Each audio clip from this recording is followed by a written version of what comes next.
যারা স্বাস্থ্যকর্মী ছিলেন, ডাক্তার ছিলেন, নার্স ছিলেন, তাদেরকে কিন্তু সরাসরি নির্দেশ দেওয়া হয়েছিল আহতদেরকে চিকিৎসা না দিতে। পুলিশ এসে ইনস্ট্রাকশন দিয়ে গিয়েছে রোগী যাতে ভর্তি না হয়, রোগী যাতে ভর্তি না নেওয়া হয়।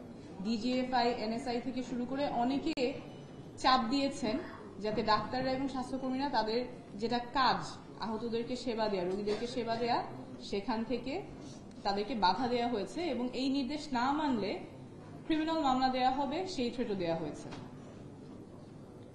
এইটাই ছিল আমাদের বাস্তবতা গত বছর জুলাই আগস্টে।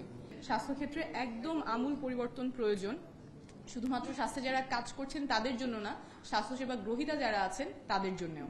কারণ এই স্বাস্থ্য ব্যবস্থা কোথাওই কাজ করছে না। আপনারা আজকে ঢাকা মেডিকেল কলেজে গেলে দেখবেন কিভাবে মেঝেতে একটা জায়গায় যেখানে একজনের শোয়ারও জায়গা নেই সেখানে 2-3 জন শুয়ে চিকিৎসা নিতে হচ্ছে। অনেকে অবাক হয়ে যাবেন যে 25 সালে এসেও একটা টার্সিয়ারি মেডিকেল কলেজ হসপিটালে এই অবস্থা।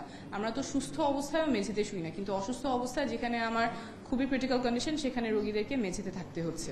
ইউনিভার্সাল কার্ডিয়াক হসপিটাল, আপনার হৃদয়ের আরো কাছে।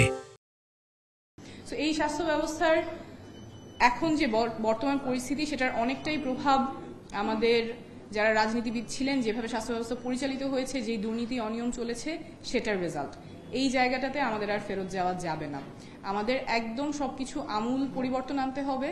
স্বাস্থ্যটা যেমন অধিকারটা শুধুমাত্র যারা ক্ষমতায় আছেন, ক্ষমতার কাছাকাছি আছেন তাদের জন্য সংরক্ষিত। একটা আইসিইউ বেড পেতে হলে কাউকে চেনা লাগবে, এমপিকে চেনা লাগবে বা ক্ষমতাসীন কাউকে চেনা লাগবে। হাসপাতালে ভর্তি হতে হলে, সিট পেতে হলে কাউকে চেনা লাগবে, কিছু টাকা পয়সা দেয়া লাগবে।